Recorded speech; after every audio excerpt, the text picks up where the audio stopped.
வாழ்க வளமுடன். இங்கே கூடியிருக்கக்கூடிய அறிவு சிறந்த சான்றோர் பெருமக்கள் அனைவருக்கும் வணக்கம். வாழ்க வளமுடன். ரொம்ப நேரம் ஆயிடுச்சு. கர்ப்பிணி பெண்கள்லாம் உட்கார்கிட்டே கஷ்டம். குழந்தைகளை வச்சுட்டு இருக்கக்கூடிய தாய்மார்கள் கூட ரொம்ப சிரமப்பட்டு தான் உட்கார்ந்துருக்கீங்க. இருந்தாலும் இன்றைய நாள் ஒரு நல்ல நாள்.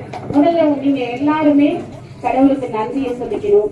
ஏன்னா இன்னைக்கு காலகட்டத்துல ஃபெர்டிலிட்டி சென்டர் தேடி போகக்கூடிய தம்பதியர்கள் ரொம்ப அதிகம். தன்னுடைய சொத்து பத்திரமோ என்ன இருக்கோ, வீடோ வாசலோ நிலமோ எல்லாத்தையும் வித்துட்டு பணத்தை பேங்க்ல போட்டு தாக்கு பையில எடுத்துட்டு போய் ஃபெர்டிலிட்டி சென்டர்ல இருக்கக்கூடிய அதாவது இளம் தம்பதியர்கள் இங்க அதிகம்.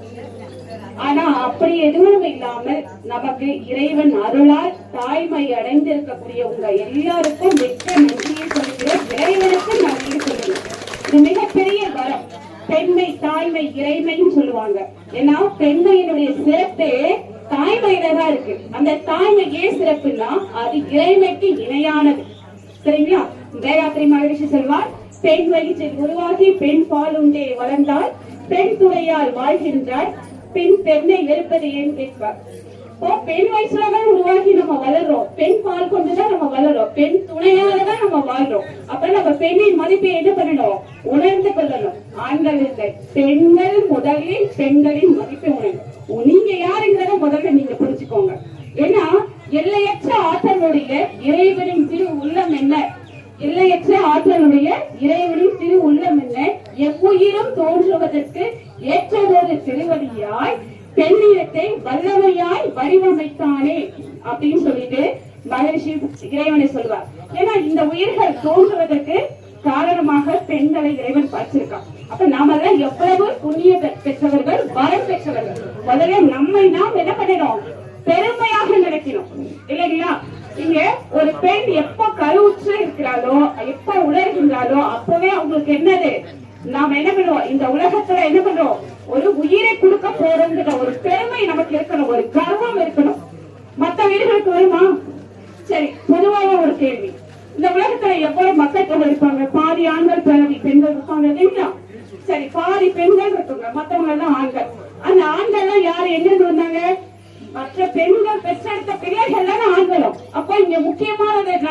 சிறப்பானவர்கள் யாருன்னு பாத்தீங்கன்னா இந்த தாய்மையை கொடுக்கக்கூடிய பெண்கள்.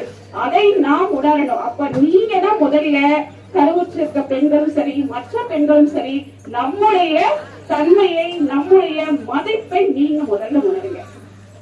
சரிங்களா? இரண்டாவது, உடல் சம்பந்தமான கர்ப்பிணி பெண்கள் இருக்கக்கூடிய நலத்தை பத்தி இங்க எல்லாரும் பேசிட்டோம். மருத்துவர் எல்லாம் நல்ல அறிவுரைகள் கொடுத்திருக்காங்க. நீங்க எப்ப கருவுற்றிருக்கீங்க தெரிஞ்சிருக்கீங்களோ அப்பவே உங்க வீட்லயும் சரி, நீங்களும் சரி யூடியூப்ல போட்டு அடிச்சு பார்த்திருப்பீங்க. என்னெல்லாம் ஃபாலோ பண்ணணும், என்ன பண்ணக்கூடாது. ஏன்னா உங்க எல்லாத்துக்கும் போன் இருக்கு. உங்களுக்கு தெரியாத விஷயங்களே இல்ல. டாக்டர்ஸ் விட அதிகமா உங்களுக்கு தெரியும். எல்லா சேனலையும் பார்த்திருப்பீங்க. என்னென்ன பண்ணணும், எப்படி இருக்கும் கண்டிப்பா உங்க எல்லாருக்கும் தெரியும். இல்லைன்னு சொல்லல. ஆனா அதுல ஒரே ஒரு விஷயம், எந்த அளவுக்கு நீங்க மொபைல் போனை பார்த்துக்கிட்டே நீங்க இருக்கீங்களோ ரேடியேஷன் உள்ள போய்கிட்டே இருக்கு. உங்களுக்கு தெரியாமலே உங்க குழந்தையை அதை பாதிச்சுக்கிட்டே இருக்குங்கிற உண்மையை நீங்க புரிஞ்சுக்கணும். சரிங்களா? ஏன்னா ஒரு கேஜெட்ஸ், எந்த ஒரு கம்ப்யூட்டரோ, லேப்டாப், போன், டிவி எவ்வளவு நீங்க உபயோகப்படுத்தி பாக்குறீங்களோ அந்த அளவுக்கு ரேடியேஷன் உங்களுக்கு தெரியாமயே உங்க குழந்தையை பாதித்து கொண்டே இருக்கிறது. இதை முதல்ல நீங்க புரிஞ்சுக்கோங்க. ஏன்னா நம்ம ஒரு தாய்மை அப்படிங்கிற ஒரு நிலைமைக்கு வந்துட்டோம். ஒரு பொறுப்பான நிலையில இருக்கிறோம் நாம. அப்ப இருக்கும் போது அந்த குழந்தையை நல்ல குழந்தையாக உடல் ரீதியாக உங்களுக்கு தெரியும். ஆனால் மன ரீதியாக நீங்க அதுக்கு தயாரா இருக்கீங்களா? எல்லாரும் சந்தோஷமா இருக்கீங்களாமா? கர்ப்பம் அடைந்த பிறகு நான் சந்தோஷமா இருக்கேன் அப்படின்னு நினைச்சீங்கன்னா கண்டிப்பா சந்தோஷமாகத்தான் இருக்கணும். அப்பதான் உங்க குழந்தை உங்க வயிற்றில் சந்தோஷமாக இருக்கும். முதல்ல உங்க குழந்தைய எப்படி இருக்கணும், எப்படி நம்ம பிரசவிக்கணும், குழந்தை பேசும் போது அந்த குழந்தை எப்படி எந்த கண்டிஷன்ல உடல் நலம் மனவளம் இருக்கணும்ன்றது நீங்க முடிவு பண்ணுங்க. முதல்ல உடல் சம்பந்தமா மருத்துவர்களுடைய அறிவுரைப்படி நடந்தாலும் மனம் சம்பந்தமா நீங்க தான் முடிவு வைக்கணும். இப்ப குழந்தைங்க எல்லாம் வளர்றாங்க. ஒவ்வொரு தாய்மாருக்கும் இப்ப நீங்களே கூட ஒரு கற்பனையில இருப்பீங்க, என் குழந்தை பிறந்த பிறகு 3 வயசுல நல்ல ஒரு மியூசிக் கத்து கொடுக்கணும், ஒரு நீச்சல் கத்து கொடுக்கணும், ஒரு கராச்சை கத்து கொடுக்கணும். உண்டா இல்லைங்களா? ஆசைகள் உண்டு. சரி, என் குழந்தை நல்ல குழந்தையா ஒழுக்க பழக்க வழக்கங்களோட சமுதாயத்துக்கும் குடும்பத்துக்கும் நல்ல குழந்தையா இருக்கணும் எத்தனை பேர் நினைச்சிருக்கீங்க? அதுதாமா வேணும். ஏன்னா இந்த குழந்தைங்கிறது நம்ம குடும்பத்துக்கு மட்டும் அந்த சொத்து கிடையாது, சமுதாயத்தினுடைய சொத்து. அப்ப நாம என்ன பண்ணணும், முதல்ல அந்த குழந்தை நம்ம குடும்பத்துக்கு ஏற்ற எல்லா நல்ல பழக்க வழக்கங்களுடைய ஒழுக்கம் சார்ந்து நல்ல குழந்தையாகவும் வளரணும். சமுதாயத்துக்கு எந்த கெடுதலும் செய்யாத, சமுதாயத்தின் நல்ல ஒரு பிரஜையாக வளரக்கூடிய குழந்தையாக இருக்கணும். அதுக்கு நாம தயாரா இருக்கோமா? நிறைய கமெண்ட் எதிர்க்கீங்க, கேட்க கூடாத கேள்வி நினைக்கிறேன். எத்தனை மணிக்குமா அப்ராக்சிமேட்டாவே சொல்லுங்க, போய் சொன்னா கூட தப்பு இல்ல, பரவாயில்ல. 6 மணி. சரி, நாளைக்கு உங்க குழந்தை எத்தனை மணிக்கு எந்திரிக்க நீங்க நினைக்கிறீங்க? என்னமா அநியாயம் அது?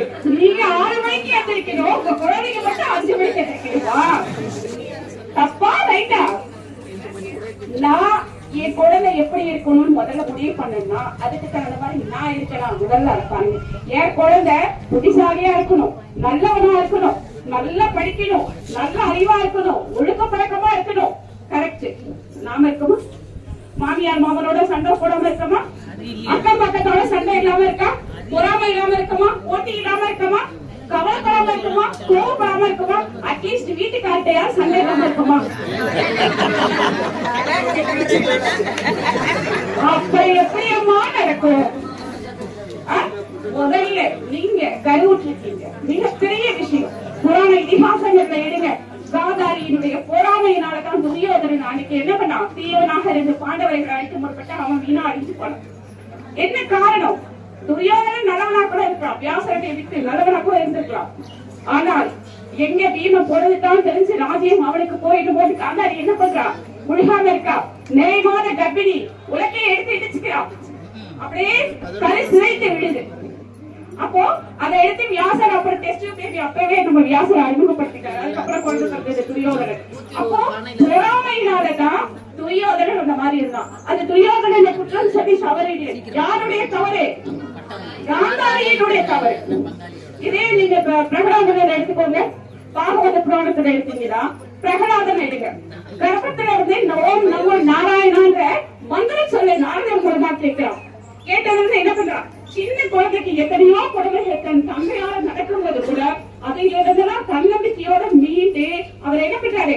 தான் எடுத்துக்கிட்ட கொள்கையின்படி நமோ நாராயணன் தான் உலகத்தில் உயர்ந்தது அப்படின்னு நினைச்சிட்டு உண்மையும் சத்தியத்தோட வாழ்றார். யாரு? பிரகலாதன். கடவுளே வந்து காப்பாற்றுவதாக புராணம் சொல்லுது. அப்ப இந்த அவங்க தாய் வந்து சொல்லல, கருவிலேயே நாரதர் மூலமாக உபதேசம் பெற்று வந்தவர். அப்ப கருவில இருக்கக்கூடிய குழந்தைக்கு நாம என்ன சொல்லி கொடுத்துட்டு இருக்கோம்? நீங்க எல்லாம் என்ன சொல்லி கொடுத்துட்டு இருக்கீங்க? அதனாலதான் கர்ப்பமான உடனே வீட்டுல இருக்க பெரியவங்க எல்லாம் என்ன சொல்லுவாங்க? வீட்டுல நல்ல படங்களா மாட்டுங்க. என்ன சமயம் சார்ந்தா இருக்கலாம், கிருஷ்ணரை கும்பிடுங்க, ராமனை கும்பிடுங்க, இயேசுவை கும்பிடுங்க, அல்லாஹ்வை கும்பிடுங்க. உங்க சமயம் சார்ந்த எந்த கடவுளை நீங்க வணங்குறீங்களோ அந்த கடவுளையும் அந்த கடவுளுடைய கிருபையையும் அதனுடைய நன்மைகளையும் எடுத்து குழந்தைகளுக்கு சொல்லிக்கிட்டே வாங்க. அந்த குழந்தை நீங்க மறந்தாலும் பின்னாடி ஒரு நாளைக்கு சொல்லும், நிச்சயமா வரும். ஏன்னா கருவில் திருவுடைய குழந்தைகள், கருவுல என்ன நம்ம விளைக்கிறோமோ அதுதான் நாளைக்கு வளர்ந்து அந்த குழந்தைக்கு வரும். அப்போ உங்க குழந்தை எப்படி ஆகணும் நீங்க முடிவெடுக்கணும்னா நீங்க முதல்ல முடிவெடுக்க. அதுக்கு தகுதியுடையவர்களாக நாம் இருக்கிறோமா? சரிங்களா? உங்க குழந்தை நல்லா படிக்கணும்னா நீங்க என்ன பண்ணணும்? இப்போதைக்கு மாற்றுங்க. காலையில எல்லாரும் சொல்லிட்டீங்க 6 மணிக்கு எந்திரிக்கலாம். பிரம்ம முகூர்த்தத்துல எந்திரிக்கும் போதுதான் காந்த அலைகள் நல்ல இந்த பூமியின் மேல விழும், உங்களுக்கு தேவையான சத்துக்கள் கிடைக்கும். சரிங்களா? உடல் ரீதியா உங்களுக்கு மருத்துவர் சொல்லிட்டாரு எல்லா சத்துக்கள் வரும். மன ரீதியாக வேணும்னா நீங்க தயவு செஞ்சு உங்களையே சுத்தப்படுத்திக்கோங்க. மன ரீதியாக கவலை இருக்கலாம், கோபம் இருக்கலாம், எத்தனை பேரான பிரச்சனைகள் சிக்கல்கள் இல்லாத வாழ்க்கைன்றது யாருக்குமே கிடையாது. ஆனா அந்த சிக்கலை நீங்க எப்படி கையாளுறீங்கன்றது மிக மிக முக்கியம். சில விஷயங்களை சகிச்சுதான் ஆகணும். மாமியார் ஏதாவது குற்றம் சொல்லுவாங்க, நாத்தனார் ஏதாவது குறை பேசுவாங்க, கண்டுக்க வேண்டாம். அவங்க என்ன சொல்லவா முடியும்? அதுக்காக சண்டை போட முடியுமா? ரொம்ப சிரிக்க ஒன்றுதான் வேண்டாமா? என்ன பண்ண ஒரே விஷயம் தான். சில விஷயங்களை தள்ளி போடுங்க, சில விஷயங்களை சகிச்சுக்கோங்க. நம்ம உறவு தானே. கணவரை ஏற்றுக்கிட்ட போது மற்ற உறவுகளை ஏற்றுக்க முடியாத நம்மளால அந்த விஷயத்தை சகிச்சுக்கோங்க. சில விஷயங்களை தள்ளி போடுங்க, தானாகவே சரியாகும். நிம்மதியா இருக்கிறதுக்கு என்ன வழியோ அதை மட்டும் யோசிங்க. எண்ணங்களை சரியாக அமைத்து உங்க குழந்தைக்கு தேவையான நல்ல வழிகளை இப்ப இருந்தே நீங்க அதை கொடுங்க. உங்க குழந்தை எப்படி வளரணுங்கிறத நீங்க முடிவு பண்ணுங்க. பிரசவம் எப்ப நடக்கணும், நார்மல் டெலிவரி எப்படி ஆகுங்கிறத ஒவ்வொரு நாளும் கற்பனையாக பாவனை செய்யுங்க, உட்கார்ந்து செய்யுங்க. கண்டிப்பா அதே மாதிரி நடக்கும். ஒரு சின்ன உங்க உடம்பு ரீதியாக உங்க மருத்துவரை அணுகி நான் எந்த மாதிரியான உடற்பயிற்சிகள் செய்யலாம், சின்ன ஒரு வாக்கிங், சின்ன ஒரு பிராணாயாம பயிற்சி, சின்னதா ஒரு தியானம். உங்க மூச்சு காற்றை கவனிங்க. மன அலைச்சல் வேகம் குறைய குறைய உங்க மனத்தில் இருக்கக்கூடிய கவலைகள் குறையும். அப்ப மனசுல ஒரு ஆனந்தமான நிலை ஏற்படும். அந்த ஆனந்தமான நிலை தான் குழந்தைக்கு தேவை. அதுதான் ஆரோக்கியமாக அந்த குழந்தை மன ரீதியாக நல்லா வளர முடியும். இதை நான் நேரம் கருதியோடு நிறைவு செய்து கொள்கிறேன். அனைத்து கர்ப்பிணி பெண்களும் நல்ல ஒரு சுகப்பிரசவமாகி தாய் சேய் நலத்தோடு இந்த குடும்பத்தோடு இந்த சமுதாயத்திலும் நல்ல ஒரு குழந்தைகளாக வளர இறையருள், அறநெறி, கல்வி, தனம், தானியம், நன்மக்கப்பேறு, இளமை, வலிமை, துணிவு, சாதோர்களுக்கு அன்பு, குறையுடைமை, அன்புரிமை, தூய்மை என்ற பேரு 16 பெற்று நலமோடு வாழ இறையரனையும் குருவரனையும் கேட்டுக்கொள்கிறேன். அனைவருக்கும் நன்றி. வாழ்க வளமுடன்.